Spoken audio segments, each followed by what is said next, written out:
Mr. Prime Minister, dear Narendra Modi, Head of State and Government, Ministers, Ambassadors, CEOs, ladies and gentlemen, namaste.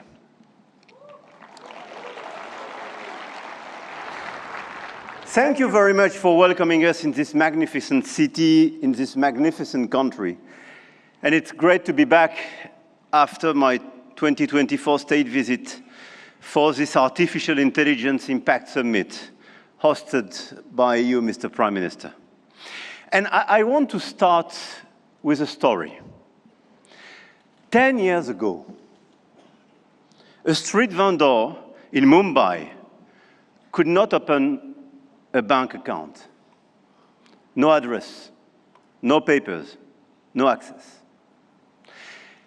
And today, the same vendor accepts payments on his phone, instantly.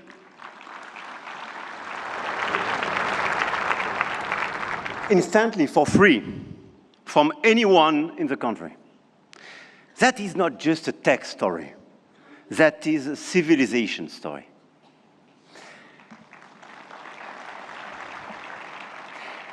And India built something that no other country in the world has built. A digital identity for 1.4 billion people. A payment system that now processes 20 billion transactions every month.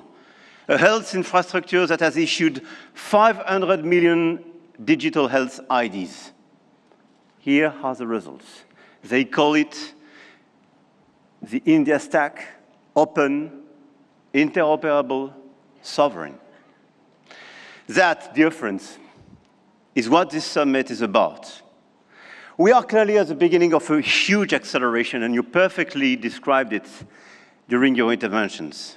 But let me just recap during 1 year what happened. Last year, when France and India co-hosted the AI Action Summit in Paris, we set a global guiding principle for technologies that would transform our societies and our economies. We said then artificial intelligence will be an enabler for our humanity to innovate faster, to disrupt healthcare, energy, mobility, agriculture, public services for the good of mankind. Both of us, we do believe in this revolution. 1 year ago, the landscape started to shift. The US announced Stargate, China launched DeepSeek, AI has become a major field of strategic competition, and big tech got even bigger. And a lot of them are in this room and still accelerated during the last year. AI, GPU, chip tensions are now directly translated in geopolitical and macroeconomic terms. Sometimes for the best, sometimes for the worst, I have to say. But clearly 1 year ago, we demonstrated something else. Hegemony from any quarter is not a fatality. There is a path for innovation, independence, and strategic autonomy. And this path, I'm convinced, is one of the countries like France and India must take together. And we've already achieved a lot. If we speak about models, you perfectly described the acceleration and the diversity of this model. India made a deliberate sovereign choice. SML, small language models. Task-specific, designed to run on a smartphone. And India built the first government-funded AI and deployed 38,000 GPUs at the cheapest rates to every startup in the country, as you perfectly described, Mr. Minister. We took a complementary path. We invested in European large language models, Mistral, founded in Paris a little bit more than 2 years ago, is now valued at 12 billion euro, backed by Dutch leader SML, German SAP, and French CMS AGM, serving over 100 of major clients all over the place in Europe and elsewhere. They announced last week a new investment in data center in Sweden and a new acquisition of Koyeb, building an actual European AI cloud. India chose granular and smart, and Europe chose sovereign and scaled. But both chose independence, and both were right. And this is as well the cooperation with LLMs coming from the US, and through cooperation, but cooperation based on mutual respect and independence, which could pave the way for progress. After the model of the infrastructure, you just described all the infrastructure made by a lot of large companies in India, and all of us, we are building new infrastructure, computing capacity. 1 year ago in Paris, we announced $109 billion in AI investments, and we are delivering this project with a lot of data centers, 58 billion euro in 2025, powered by our decarbonated nuclear energy. With a great asset, and this is very important indeed, to have low carbon and available energy. Last year, France exported 90 terawatt-hour of low carbon energy and pilotable energy, which is a huge opportunity to build faster and bigger data center. At the European level, 200 billion euro have been committed with the arrival of the Alice Lecoq exascale supercomputer, key component of our AI factory ambition shared with Netherlands and Greece, and we share the computer with them. Models, infrastructures, talents. India trains hundreds of thousands of AI engineers every year. With 500,000 engineers, India has the second largest developer community in the world. In France, we are doubling the number of AI scientists and engineers trained, and we've now more than 1,100 AI startups thriving in France, creating dozens, thousands of jobs. Harmattan AI partnering with Dassault, Gradium for voice AI, Poolside, Ash, Hugging Face. I could quote a series of these unicorns and large caps, and this is clearly one of our strengths. In quantum computing, the next frontier, France is not placing one bet. We are placing four technologies.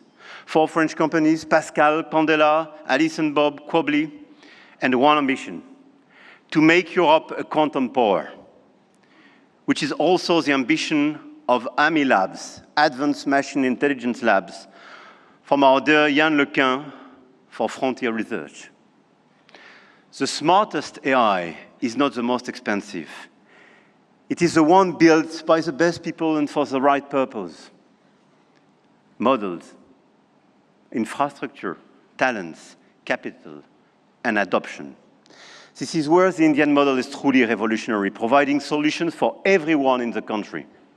From 200 million of Indian farmers in their own dialect, to travel advice for 400 million of pilgrims, or AI diagnostics for rural clinics, all running on India's digital public infrastructure. Open rails, near zero cost, adoption is key, and being inclusive is key.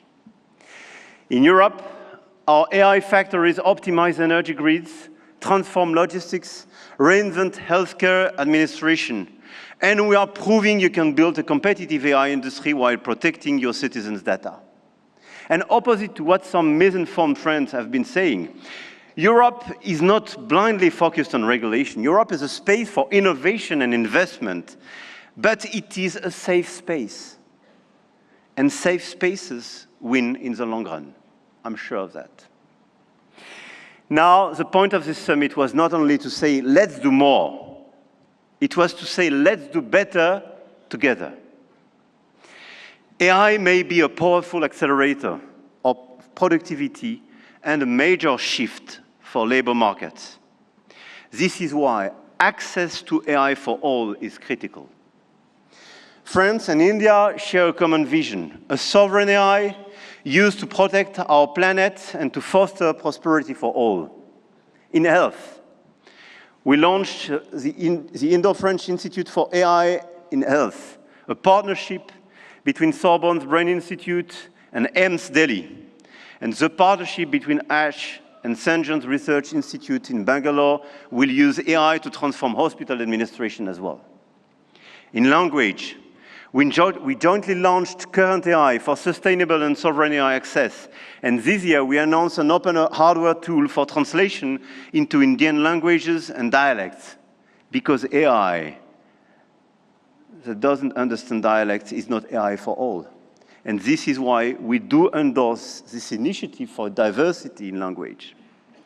In sustainability, our Coalition for Sustainable AI now has more than 200 supporters. Today, with India and UNESCO, we launch an international challenge for sustainable AI models. Last year in Paris, we called it action. This year in Delhi, we call it impact. But the real name is simpler: AI together. AI and digitalization will be a key theme for the months to come. And the key theme of the Africa Forward Summit we will co-host with Kenya in Nairobi in May. The continent, the African continent, with the youngest population that will double in 25 years, deserves the best digital tools. And at a time when tensions are rising, there is an increased sense of urgency to direct all our digital tools towards this inclusive approach, and in order, indeed, to be strong here in India, but to be strong as well on the African continent. And let's focus all together towards bridging rather than dividing, creating rather than destroying, sharing rather than taking. France intends to use its G7 presidency to foster that vision. I know, Mr. Prime Minister, that India will do the same through your BRICS presidency. No country is bound to serve only as a market where foreign companies sell their models and download their citizens' data. No country. One of our G7 priorities will be as well children's protection against AI and digital abuse. You just mentioned it, Mr. Secretary General. There is no reason our children should be exposed online to what is legally forbidden in the real world. Our platforms, governments and regulators should be working together to make internet and social media a safe space. This is why, in France, we are embarking on a process to ban social networks for children under 15 years old.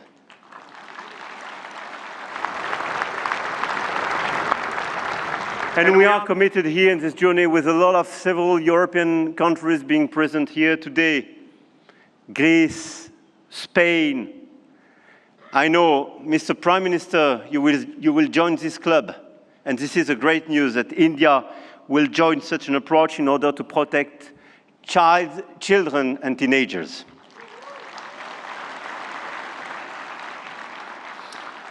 And we stand ready to take all necessary actions to ensure that our young citizens are truly safe, and wish to engage with all willing partners to make this vision happen for all. And this is a new coalition of willings in order to protect our children and teenagers. Protecting our children is not regulation as well.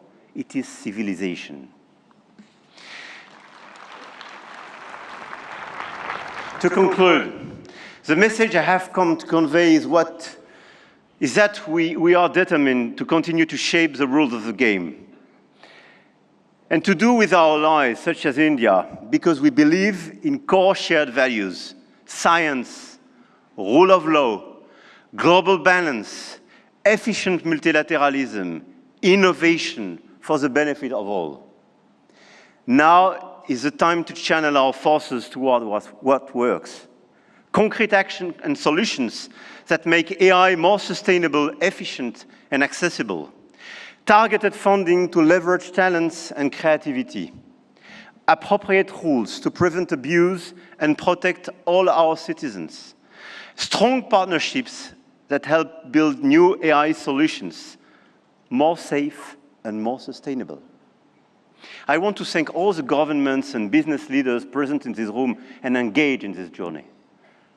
I know your goodwill and now your commitment in order to deliver these concrete results. We do believe in innovation, but we do believe in a better place, in a better world as well.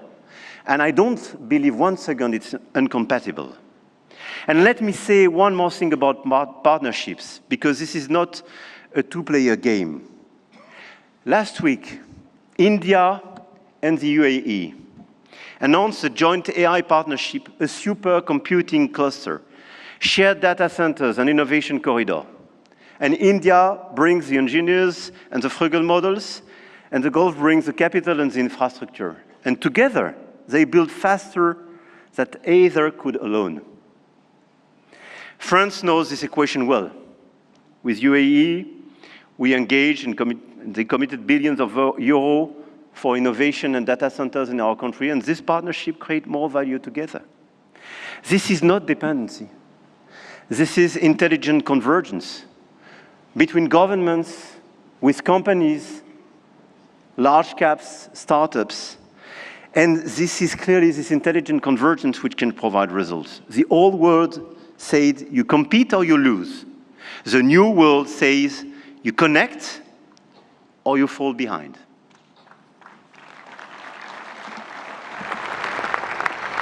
And I started with a story about a street vendor in Mumbai. 10 years ago, the world told India that 1.4 billion people could not be brought into the digital economy. India proved them wrong.